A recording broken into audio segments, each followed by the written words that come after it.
Bonjour tout le monde, ici Melon, aka Meloncita, pour ceux qui ne me connaissent pas encore. Je vous souhaite la bienvenue à On en parle avec Meloncita. Aujourd'hui, on va parler du thème Vivre heureux, c'est vivre caché. Donc aujourd'hui, c'est la partie 2 de ce thème. Avant d'aller plus loin, j'aimerais juste vous rappeler où est-ce que vous pouvez trouver toutes les vidéos que je fais. C'est sur ma chaîne YouTube, Meloncita's World. Et sur cette chaîne, vous pouvez rechercher les vidéos On en parle avec Meloncita. Sinon, certaines de mes vidéos se retrouvent aussi sur ma page Facebook qui s'intitule tout simplement On en parle avec Meloncita. Donc, je vous invite à aller aimer la page pour être à l'affût du contenu qui s'y trouve et aussi surtout à aller vous abonner à la chaîne YouTube pour avoir toutes les vidéos sans exception. Voilà, ceci étant dit, partie 2 de Vivre heureux, c'est vivre caché.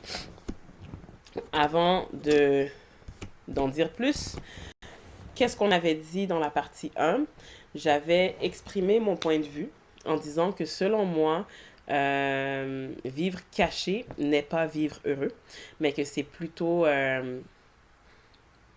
c'est comme se former une prison parce que ça finit par nous forcer à jouer un rôle tout simplement parce qu'on n'assume pas qui on est. C'est-à-dire, on assume peut-être juste les bonnes facettes de notre personnalité ou de notre personne, mais on essaye de cacher nos faiblesses pour bien paraître parce qu'on pense que si on laisse transparaître ces choses-là, ben ça peut ou ça va nous nuire pour notre avancement dans la vie. Disons ça comme ça.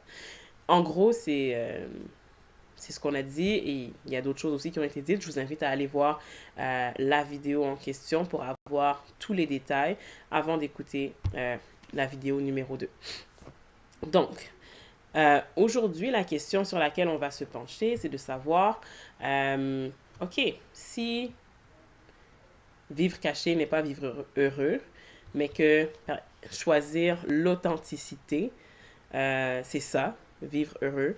Euh, C'est-à-dire l'authenticité, la transparence, le fait d'assumer qui on est, autant nos forces que nos faiblesses, le fait de ne pas cacher nos faiblesses, mais d'en parler ouvertement. Euh, si c'est ça, vivre heureux, si c'est la bonne façon d'être heureux puis d'être libre, est-ce que ça veut dire alors que euh, on va se mettre à parler de toutes nos faiblesses ou de, de toutes les erreurs qu'on a faites et tout à tout le monde et à n'importe qui, dans le fond? Est-ce que c'est ça que ça veut dire, qu'on doit se mettre à crier sur tous les toits, voici moi, je suis tel type de personne, je mens comme je respire, puis je sais pas, je détourne des fonds, je dis n'importe quoi, mais c'est-à-dire que est-ce qu'on doit juste se mettre à dire tout à tout le monde, en fait? Euh, Ma réponse à ça, c'est non, clairement pas. Je suis pas en train de dire qu'il faut se mettre à raconter notre vie à tout bout de champ, à n'importe qui. Il faut faire ça avec sagesse, ok?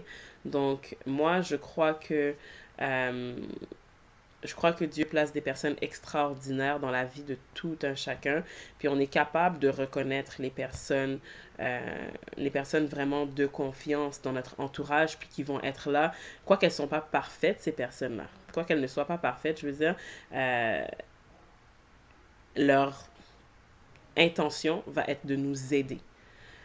Puis c'est des personnes qui sont capables de nous aider puis qui vont vraiment être là pour nous épauler. C'est vers ce type de personnes-là que des fois, je pense qu'il est bon de pouvoir euh, se tourner pour, euh, pour parler des choses dont on est moins fier dans nos vies pour justement que euh, pour pouvoir trouver des solutions, pour pouvoir être aidé et tout ça. Donc, faut parler, oui, Mais non, pas à n'importe qui. Puis non, faut pas juste se mettre à dire, à, comme pour aucune raison, se mettre à parler des choses qui sont moins louables de notre vie. Et pourquoi c'est important de parler? Juste un petit rappel aussi de ce qu'on avait dit dans la partie 1, c'est que tout ce qui reste, tout ce qui n'est pas dit, tout ce qui reste sous silence, tout ce que vous gardez caché en vous, tout ce qui est caché est, autrement dit, dans les ténèbres, reste dans le noir. Euh, et les ténèbres, c'est là que le diable opère. Puis ça, c'est qu'on laisse une porte au diable pour nous accuser, nous culpabiliser. Euh, pour, on lui laisse la place pour nous insuffler des pensées erronées par rapport aux différents défis qu'on rencontre dans la vie. Euh, on lui laisse la place pour nous décourager. Alors que quand on dit les choses, quand on en parle et que ces choses-là viennent à la lumière, ben là, il a plus sa main. Puis ces choses-là peuvent plus nous tenir captifs. C'est-à-dire, parce que le diable n'opère pas dans la lumière. Là où il y a la lumière, ben lui, il n'est pas là. Il peut pas. Il peut juste pas. Euh, donc, une fois que les choses sont dites, une fois qu'elles sont mises à la lumière, ben, voilà, elles peuvent plus nous tenir captives. OK? Donc, c'est pour ça que c'est important de parler, mais pas à n'importe qui, à des personnes de confiance. Puis aussi, donc, là, pour ceux qui m'écoutent pour la première fois, vous allez entendre que je parle beaucoup de Dieu. Je vais aussi parfois amener des passages bibliques. Donc, non, je ne suis pas pasteur ou voilà, non. C'est juste que moi, je suis, oui, enfant de Dieu, oui, je lis la Bible, puis c'est vraiment les paroles de la Bible, c'est les paroles sur lesquelles moi, je fonde ma vie.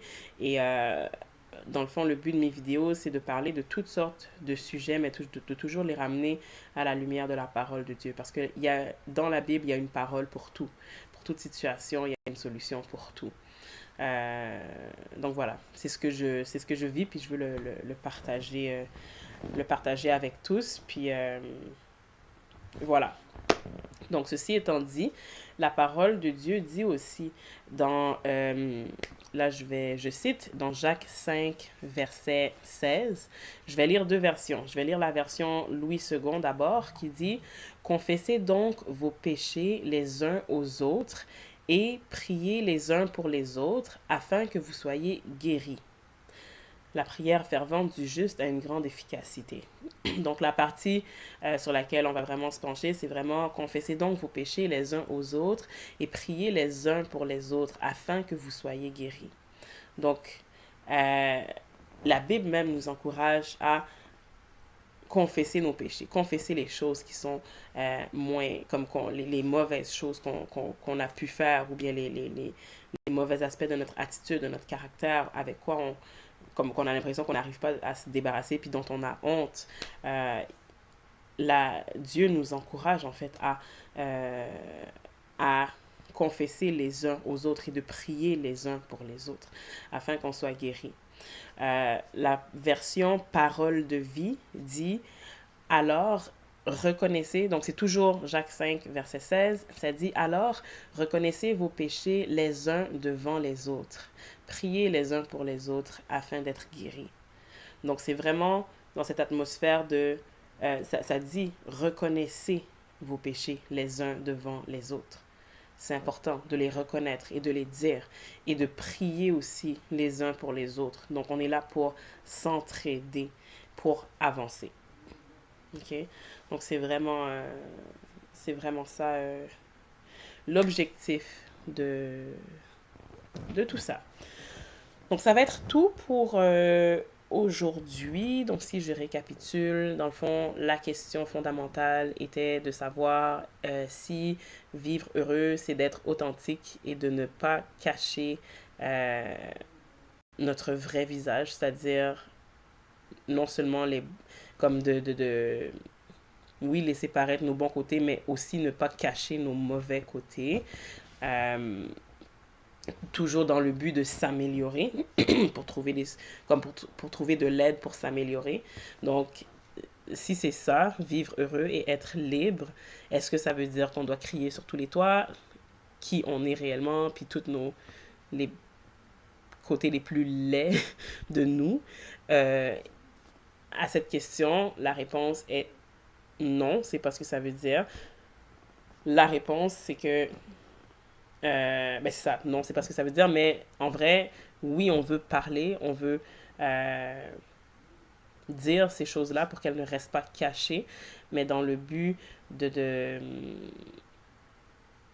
comment dire, ben c'est ça, de un, que ça reste pas caché, mais il faut le dire à des personnes euh, de confiance. Ok, des personnes en qui on a confiance puis qu'on sait qu'ils sont là pour nous aider. Donc, vraiment là-dessus, je pense que chacun est assez sage pour reconnaître dans son entourage qui sont, euh, qui sont ces personnes. Puis si vous n'arrivez pas à reconnaître ces personnes-là, euh, vous pouvez demander à Dieu. Dieu donne la sagesse à qui la demande. Donc voilà, sur ce, je vous dis à très bientôt. Il va y avoir aussi la partie 3 de ce thème, donc restez branchés. Je vous rappelle, ma chaîne YouTube, Meloncita's World. Vous recherchez les vidéos On en parle avec Meloncita ou sinon vous pouvez me retrouver sur ma page Facebook On en parle avec Meloncita. Donc, salut!